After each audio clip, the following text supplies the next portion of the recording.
On today's episode of Dance Studio Advertising, we talk about the differences in mindset, behavior, and attitudes between those studios that succeed and those that really don't. Check it out. Want more students in your dance studio? Then you're in the right place. This is Dance Studio Advertising, the only podcast committed to helping you attract, convert, and retain more students fast. So grab a notebook, get your pen, and let's get into it. Hey, welcome back to Dance Studio Advertising. I'm Bryce Conlon, co-founder of Dance Mesh Marketing. I'm joined by Kristian Altuve, my business partner. And Kristian, do you know what I've been thinking about today? No idea, Bryce. What are you even thinking about? I never know what you're thinking about. That makes two of us. I have been wondering at the difference between the mentality and behaviors of successful studios and unsuccessful studio owners. And this one is, I think, a really interesting topic because some studios seem to grow effortlessly and everything works and it's always, peaches and butterflies. And other studio owners are consistently in these ruts where they just are on the struggle bus. One studio is gaining all the great teachers. One is losing their great teachers. One is getting all the kids. One is losing kids. And I've been wondering about this and just wanted to have an honest conversation around the mindsets, mentalities, and behaviors that separate the successful from the unsuccessful. You talk to our clients all day long, as do I. What jumps out at you right from the beginning? Yeah, well, this is a great topic, and I think it's something that has a lot to do with helping develop self-awareness in ourselves. And it actually came very clear to me a couple weeks ago when we onboarded a new studio. And, she was having all these aha moments during our onboarding call.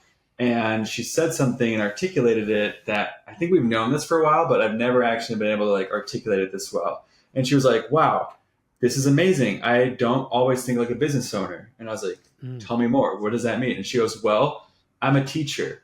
Everything I do is as a teacher. Because we were specifically talking about follow-up conversation and our tips. Actually, it was a launch call. We're talking about follow-up and our recommendations on how to engage and convert leads. And she was like, oh my gosh, if I were left on my own, I would be speaking way differently because I would come at it from a teacher's perspective, not as a business owner's. And I think that is something that we need to realize.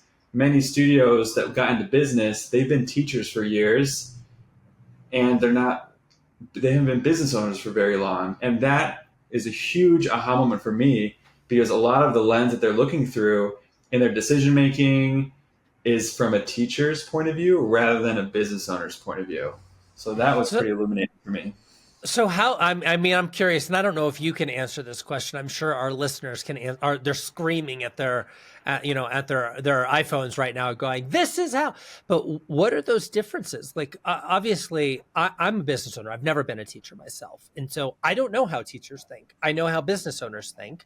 I can hazard a guess at some of those things. One is that I see teachers all the time kind of take this approach of, oh, it's all good. You're doing so great. And in business, there's some things that are objectively right and objectively wrong, right? It's not all good all the time. It's like, no, that's just wrong and stop it right away. I'm curious if, as you had this conversation, what other things came to light for you with her and how teachers approach owning a business? I can't think of specific examples from that conversation specifically, but for me, it was our clients aren't always thinking like a business owner does. Yeah. And I think we got into business for business. And so that just helped me realize they're making decisions from a completely different vantage point. But if we're talking about mindsets, one of them that I think one point that separates successful from the not ones is their openness to try something new. That's a huge one. And it's always in marketing, we got to come up with strategies that have maybe a studio or a business has never tried before. Or maybe they're like, oh, well, we tried that in the past and it didn't work.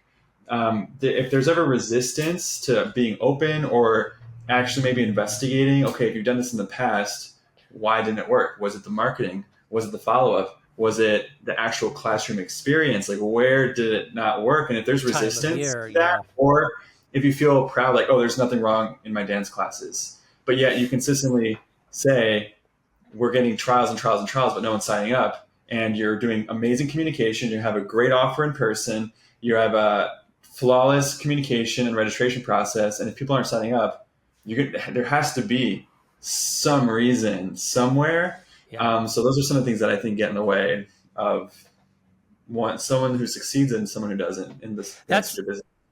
That's a great one. I mean, business on its own. I was talking with my wife, and she's in the very beginning stages of starting her first venture in the world. And she said to me, she said, you know, it got a little bit heated, and there may have been some tears, and ultimately it ended up with her saying, "I just don't know what I'm supposed to do."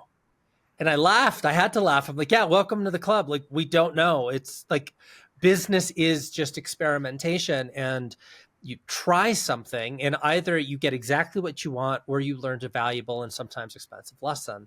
And that's how we grow. Like, just do anything, do something to move it forward, and you're going to start to find yourself getting there. And I love that example of those studio owners who have tried and tried and tried the same thing again and again. They get the same results week over week, month over month, year over year.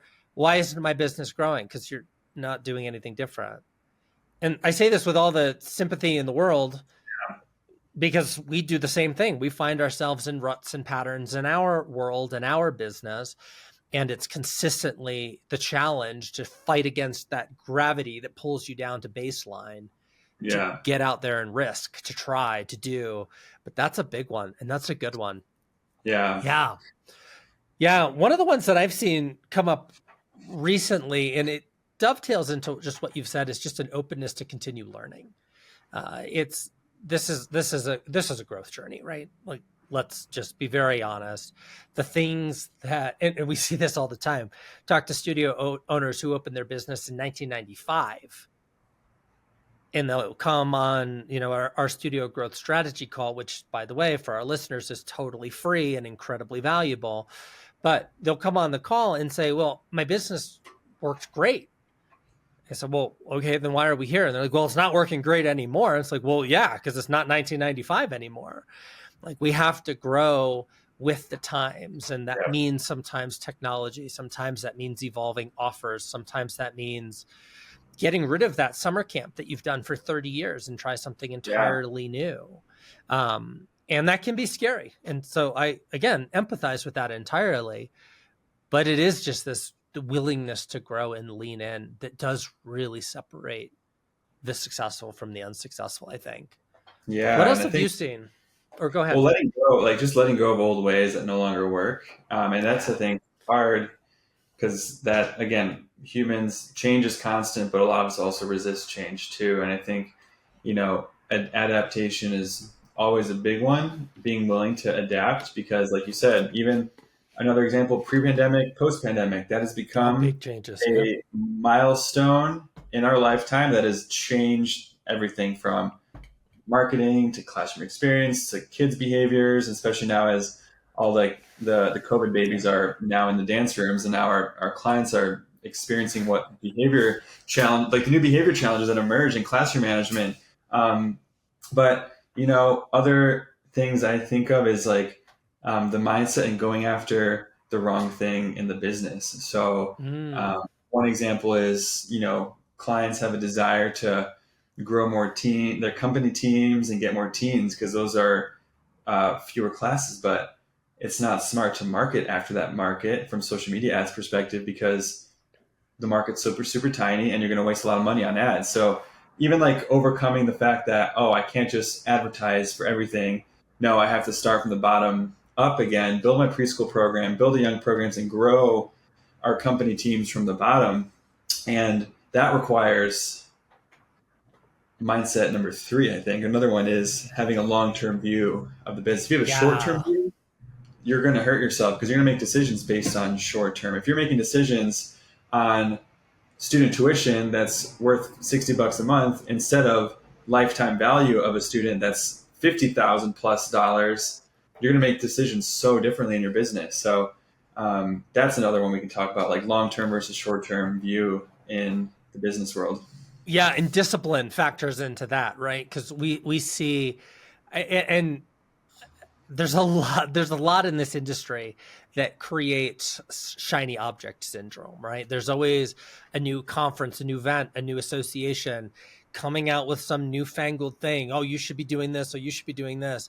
And it may be good information, it may be bad advice, if that makes sense, right? It may be good for someone, but may not be good for you based Mhm. on your goals and what you're trying to do in your business. And so Yeah. I just think knowing where you're going and the discipline to say, I'm going to not do the shiny object thing today, because I know that if I just focus on my 2, 3, 4, 5 year olds in a year or 2 or 5, I'm going to have that robust middle school program. I'm going to get to that, great high level performance high school team, Yeah. which I think is great and aspirational, but the building from the bottom is like, that's a big one.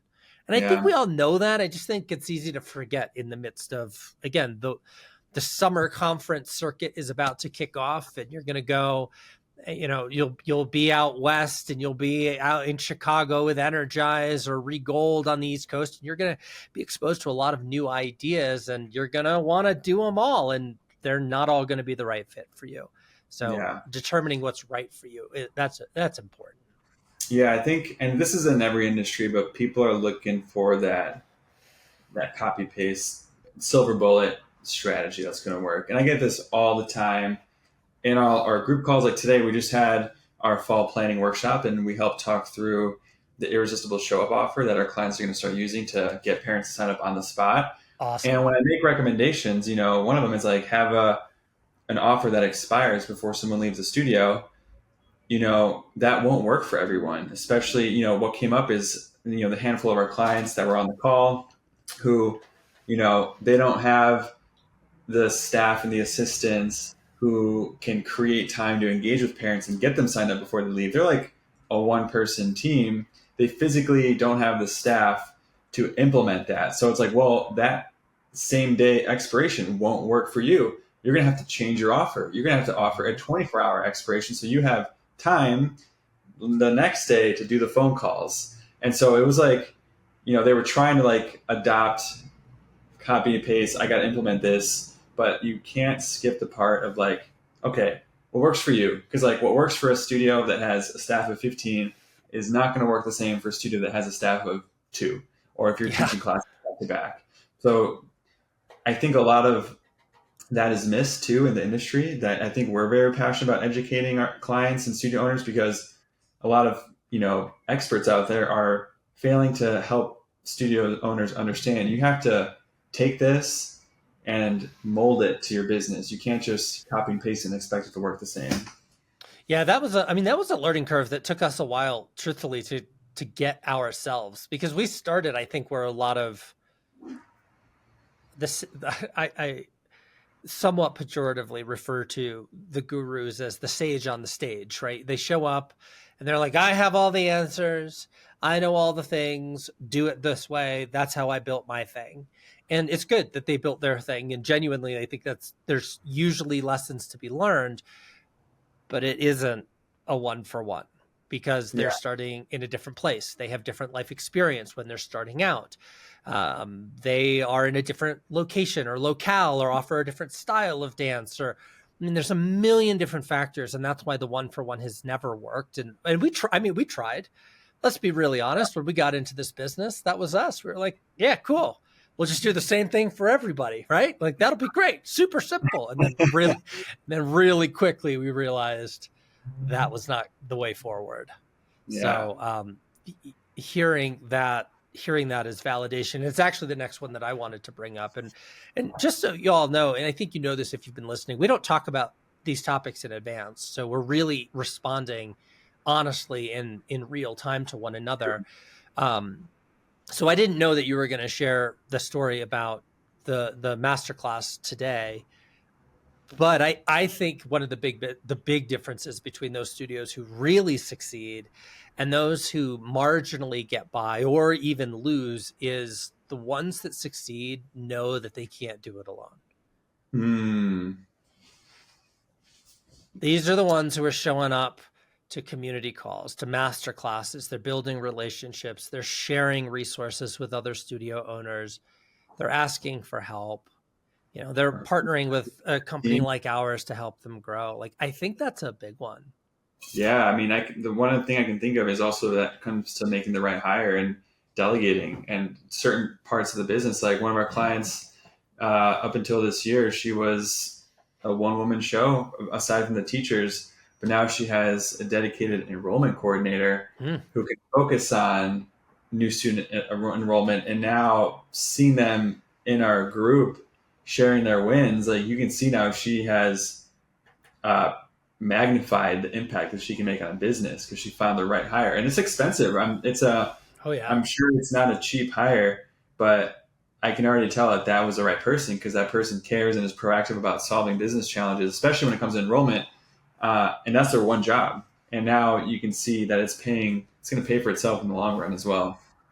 Well, and what's funny to me about this is, without you saying who it is, we have dozens of clients that have enrollment coordinators, but without you saying the name of the owner or the studio, I know exactly who you're talking about, just because I've seen that as well. And that's really what building a great team is like. And I just want to caution listeners too, because there are associations out there that are all about like outsource everything and become the CEO of your business. And that's a good and noble cause. And that's effectively what we're talking about. To be very, very clear, though, this studio owner was rolled up, like in the business for years, knows every system inside and out, learned how it works, was very hands-on, did everything 10,000 times before they tried to hire somebody else. And that is actually and we're probably going to spend the rest of our time on just this one because it's so important that you do need a team. And you need the right team. But when you get that team and start bringing them in, makes a massive difference between those who succeed and those who don't. And I was talking with, we gotta ask our clients if we can just start using their names on this podcast because it would be way more fun and personable as well. But I was talking with one of our studio owners in Maryland, Wink Kristian, Wink. So you know who I'm talking about. So I was chatting with her the other day. And she said to me, without any wavering, without any, hint of hesitation, she said, the first person that you should hire in your business is the office staff whose job it is to collect payment. That's it. Number one. That's fascinating. I've never heard anybody say that. What's going on? And that was it. Pandora's box was open, and she really got into it. Her weakness in her business was she was too damn nice. So students would show up, and mom would tell a story, and I can't pay this week because I got a flat tire. Oh, we'll pay you next month because I didn't know there was a recital fee. Can you waive that? And her answer was, of course, yeah, I'd be happy to. Because I am just so happy to have your kid dancing. Well, she was losing a lot of money that way. And we've seen balance sheets of studios that are owed $20,000, $30,000 in revenue from parents on back payments, on missed payments, on late, recital and competition fees. And you can't run a business that way. And so she hired this gal to come in and to be the bad guy, literally to be the bad guy. And she immediately started making the money. She was able to expand her studio, her program, to grow her business. And now, because she had more money, she could hire more staff. Because she had more staff, she could multiply her impact. Because she could multiply her impact, word got out. She got more kids. She's blowing up. And so this whole idea of building the right team in the right way is an important component of being a successful studio owner, for sure. Yeah. But with caution. Yeah, I don't feel qualified to know whether or not that's the right first hire for anyone, but it's a good example of how having the right hire can pay for itself. Like, right, that was plugging someone into a role to plug up where all the dollars were getting lost in the business, and that got solved. That's worth it long run for sure. Well, and there's the other component is knowing who the right hire is for you, right? So for me, I don't have a problem calling somebody. Actually, right after this recording, that's the call I'm going to make. I have a phone call to make to say, hey, you're behind. Let's get this settled up. I don't mind doing that. For me, that would not be a good first hire. I needed somebody else. I needed, Kristian, to be honest, somebody like you who has an attention to detail that I just don't have and really understood the marketing side of things that allows for this partnership to work. So knowing who you need to hire to complement your, and you said it before, the word was self-awareness. I think that's the right word, becoming self-aware to know how to plug people in so that your business can grow. Yep. Is key. Absolutely. Fascinating. Well, we've covered a lot of ground. It's been about 20 minutes that we've been on this call. They always go by really quickly, to be honest. It never feels quite like 20 minutes. I hope that it doesn't feel like, I hope that's how our listeners are experiencing it as well. Me too. What are your takeaways? If we've kind of bounced some ideas around, what's rolling around in your head in terms of, like, if you had to talk to a studio owner today, they're standing in front of you, you've never met them before, and they're saying, Kristian, I want to be successful. Like, I really want to be successful. I want to grow my business. What's the one thing that you're giving to them? That's a good question. Because usually I ask questions to that person to know what is that one thing. Because it all depends on, it all really depends on where they're at in the business. But I've just been, the one thing I think I've been harping on the most is being willing to look at your process and be more critical about it and be like, because I've been saying this a lot, is strategy. It's less about picking the right strategy. There's not really a wrong strategy, although, I mean, there is, but more about implementing and executing a particular strategy. And that, involves the marketing, it involves the follow-up, it involves the sales, it involves the actual class and first impression, the follow-up. There's so many pieces in that, and you got to be willing to look and dissect all of it. And that takes a level of, like, vulnerability, and kind of putting the ego aside to do that, because you may discover some things that you may not be happy about in the business. That's probably really the thing there. But again, I think it's broad. It's hard to prescribe something broadly without knowing the person, the studio owner in front of me, and what they're actually going through.